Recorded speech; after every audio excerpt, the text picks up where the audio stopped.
nga tay panultihon nga blood is thicker than water. Ang dugo mas bugat kaysa tubig. Mutuo mo? Wasan mo kasabot. Ang pasabot ana basta related ta sa dugo, siguro na gyud nga magtinabangay kita kay ang related sa dugo mas suod gid na kaysa related lang sa ngan or nagka-ilara or nagka-amigo ra. Pero dili ba yan na sa tanang higayon tinuod. Pero kining giingon ni Jesus dire, kinsa man ang akong inahan ug akong mga igsuon. Yan itan-aw dayon siya sa nag-alirong niya, ingon siya, kini sila mao'y akong inahan ug mga igsuon. Kay kinsa tong mutuman sa mga sugo sa Dios, mao ang akong inahan og igsuon. Unsa may gipasabot ni Jesus niini, related by blood or related by water? Unsa na? None of the above. Kay magsalig lang ta nga related ta sa blood tungod kay ang kaliwat ni Jesus gikan ni David ngadto ni Jose, nya kita sad kaliwat sad ta ni Jose, di gyapon na niya dawaton nya by water kaning atong bunyag gibunyagan ta nya mo claim na ta nga ako igsuon ako ni Jesus, inahan ako ni Jesus, di gyapon na pwede. Ang gipangita gid ay Ginoo mga igsuon aron makapahimo natong inahan og igsuon ato gining timan-an ang ato giyong pagtuman sa sugo sa Ginoo. Igilingi ay mong tupad ing na igsuon ka ni Jesus. Na kanang wa mulingi wa na nay siguro. Ang buhat importante kayo kay daghang mga managsuon karon by blood nga nagunay og away, nagkinihaay, ang uban nagpinatyanay na gani.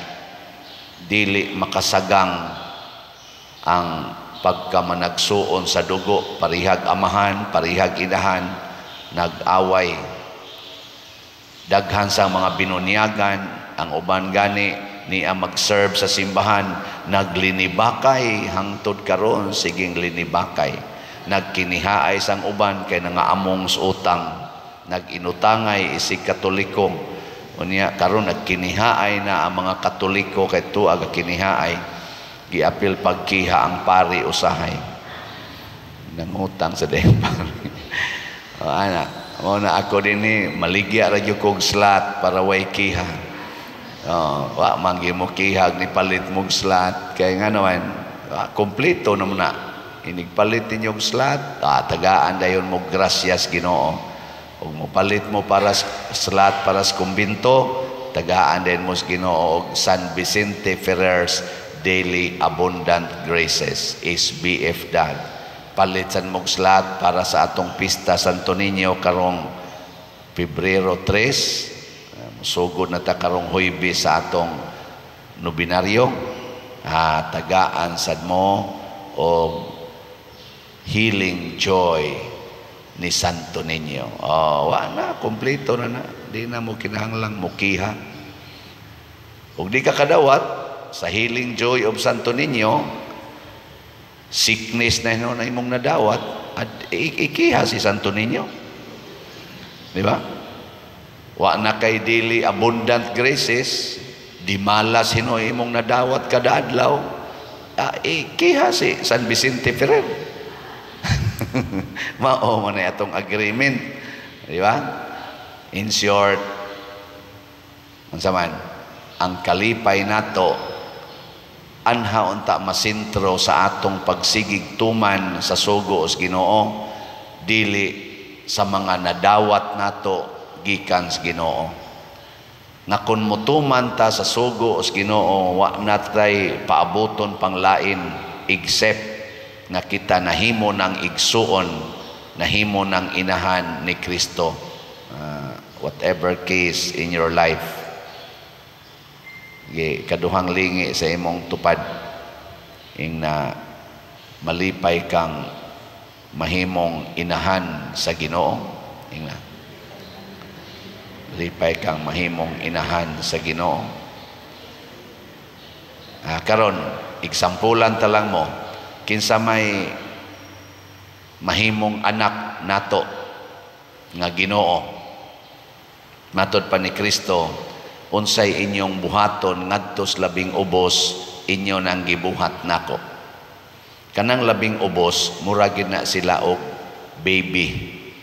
Kinsa man ning labing ubos nga gihinganlan ni Kristo, ang gigutom, giuhaw, masakiton, way balay,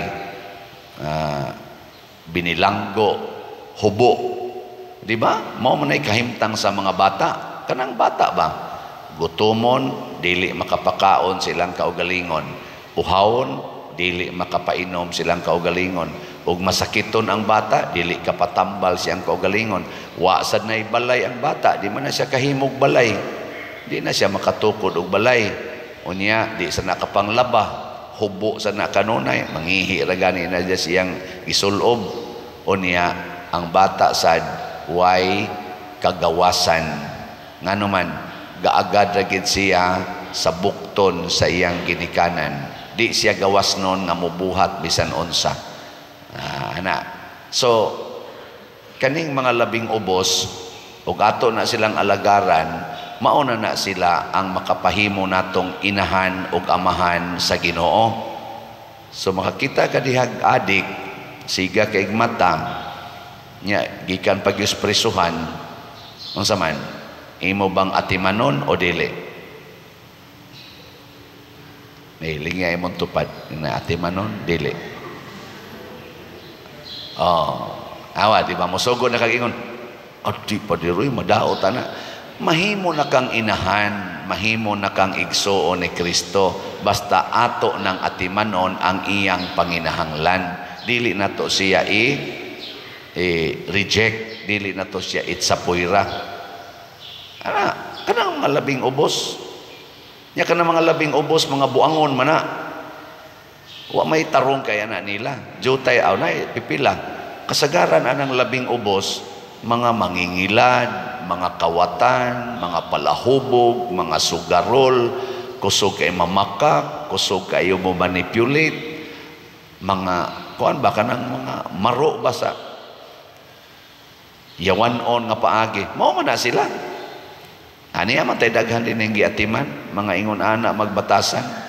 Nya particular kay na sila kwarta, particular kay na sila mga pagkaon na basta kwarta na ganig kaon mo dugok kay na sila maayo, pero ampo na gani trabaho lihay kay na sila. Nya ganahan kang muatiman anang klasihas mga tao dili. Oy, ingka di man sa taana mainahan ni Kristo, di man sa taana maigsuon ni Kristo padel kay di man ko ganahan, imo na ng choice. Muna sa first reading, si David misayaw at tubangan sa Ginoo nga diha sa Ark of the kanang sudlanan sa kasabutan sa Ginoo. Misayaw siya maayo. Pero tanawa ang kinabuhi ni David. Nag-atiman siya sa mga tao nga labing ubos.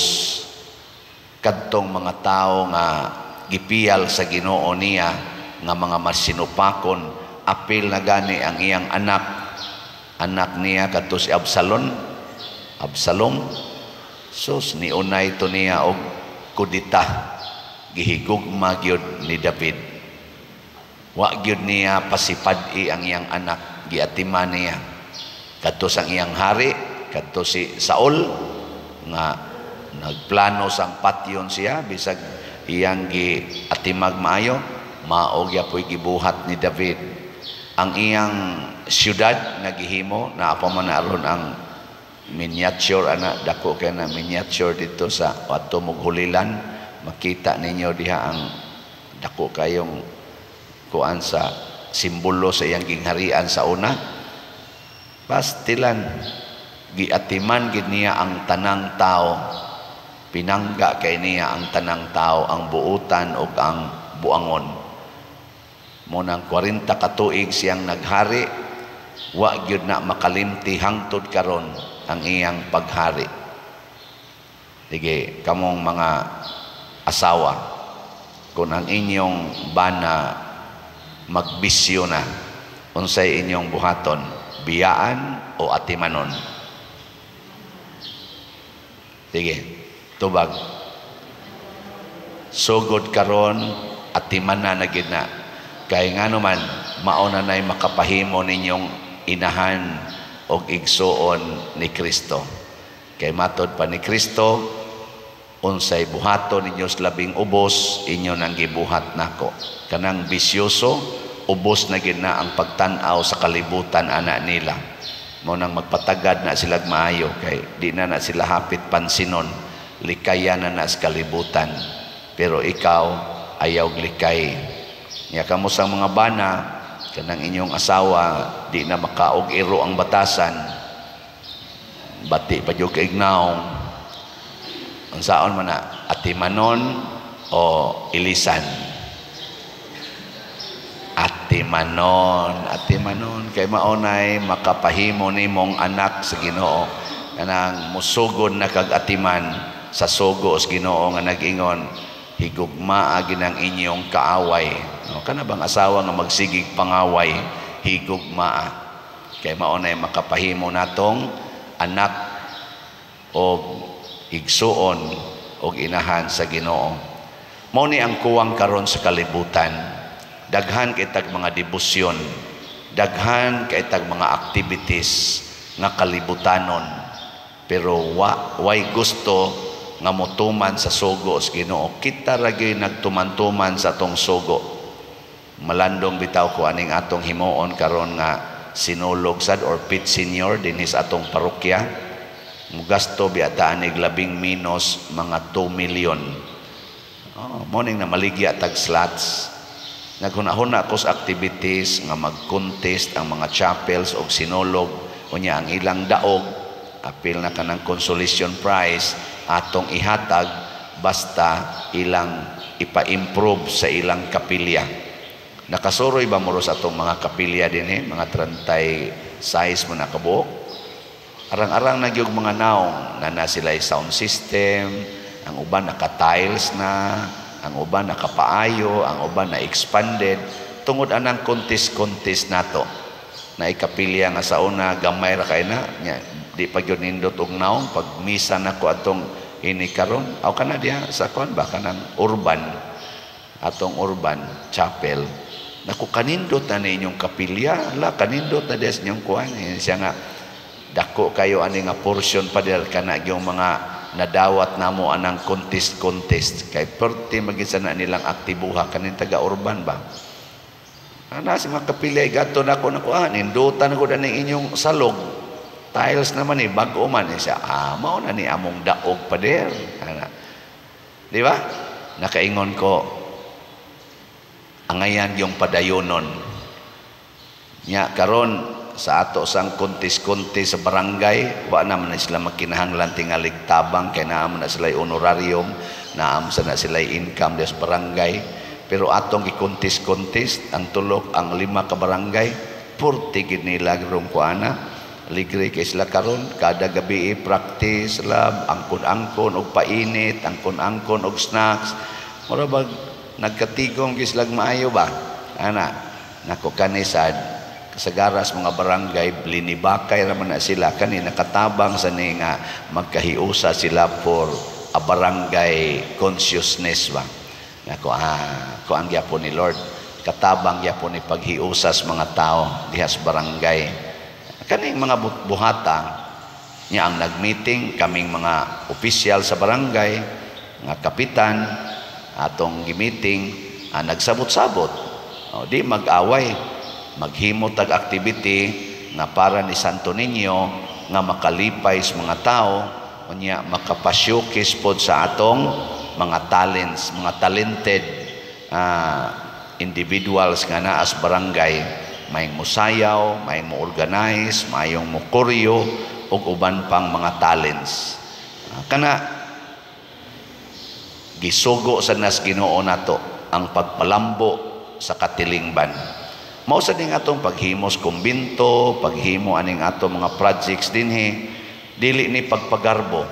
Although mahimutang proud usahay tungod kay mudayeg man sad ang pipila ka mga tao, pero dili na mo importante. Importante na pakita nato nga andam tang mopalambo sa katilingban nga gitukod sa Ginoo. Dili nato pasagdan nga mag-anam lag kagusbat hangtod mahanaw, hangtod mga lusno. Ato gyong i-build. Kay matod pa ni San Pablo, ayuha pagtukod ang simbahan ni Kristo. Nya aron maayong pagkatukod, siguro agyod nga ang sentro nga bato mao si Kristo. Ang gugma, ang pag-atiban ug ang paghiusa sa katawhan. Kay mao nay sugo sa Ginoo nga pinaagi ana mahimo natang inahan og mga igsuon ni Kristo. Katapusang lingi sa imong tupad ing na ato gining humnon ang kumbinto ha. Ing na humnon ta gini, paliton ta gining tanang slots, di ba? Na siya. Kamong wa mulingi, bahala na mo diha. Sige, manindog na ta.